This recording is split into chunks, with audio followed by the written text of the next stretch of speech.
Question of the Week from the Naked Scientists.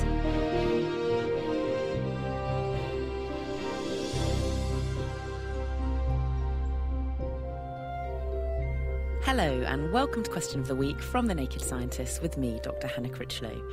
This week, we wonder if we could use lasers for world domination. Hi there, my name is Julius Burke, I'm from London, and what I'd like to know is, of all the lasers employed by all of the supervillains portrayed over the years to variously destroy the world, another planet, or indeed our struggling heroes, super or otherwise, which is the most realistic, both in terms of the science behind them and the world-dominating application for which they have been chosen? With the answer, here's John Tish, Professor of Laser Physics at Imperial College London. One of my favourite laser scenes in films is in Goldfinger, where James Bond is strapped to a gold table and a laser beam is seen to cut between his legs, inching closer to his nether regions, while Goldfinger says, "No, Mr. Bond, I expect you to die." Well, actually, high-powered lasers are used quite extensively in industry for cutting materials, for example, the metal panels of cars.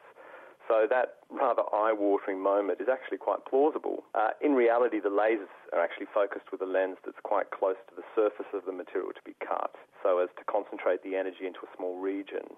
So the beam that we see sort of slanting in on the table is not particularly realistic, but still pretty fun. Thanks, John. And Dr. Martin Ostwick, Research Fellow at the National Medical Laser Centre, University College London, agrees, adding, So you have to have a laser at a wavelength where tissue absorbs that particular wavelength, that particular colour. So if you have a red laser, the main absorber in tissue around that frequency is hemoglobin. And hemoglobin is red. In other words, it transmits in the red. It doesn't absorb in the red. So using a red laser to cut someone in two is dreadfully inefficient. So, Goldfinger, top marks for your realistic use of lasers, but if you'd like to frazzle Bond's bits more effectively, we suggest that you decrease your beam length and change your laser colour. Going back to John with his second favourite laser film of all time, and there appears to be a theme here, it's Austin Powers' Goldmember, where Dr. Evil straps lasers to the heads of sharks, or even sea bass.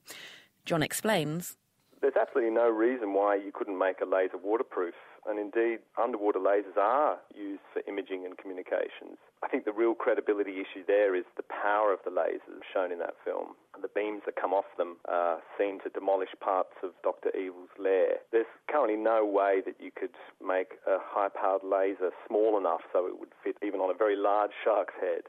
The most powerful lasers in the world today, the NIF laser in the US and the Vulcan laser in the UK, are building size, and we're talking big buildings here with lots of space taken up by the power supplies and the technology for energizing the lasers. But I guess there's no fundamental scientific reason why they couldn't be miniaturized in the future, perhaps based on new technologies. I mean, just look what's happened to computers, which also used to be building-sized. By the way, I thought it might be interesting to note that Dr. Evil's use of the word laser with those exaggerated air quotes is frequently used in laser labs around the world. So it's finally cool to be a laser scientist. With that resolved by hip laser jocks, we hop along to our next question. Vinny from Rochdale, Greater Manchester. As the joke goes, if you cross a kangaroo with a sheep, you get a woolly jumper. Is it now possible with modern techniques to cross different animals to make one completely new species? So how much is possible with genetic engineering? Send your thoughts on this quandary to Chris at thenakedscientist.com, tweet at nakedscientists, write on our Facebook page, or join in the debate on our forum, which is at nakedscientist.com/forum.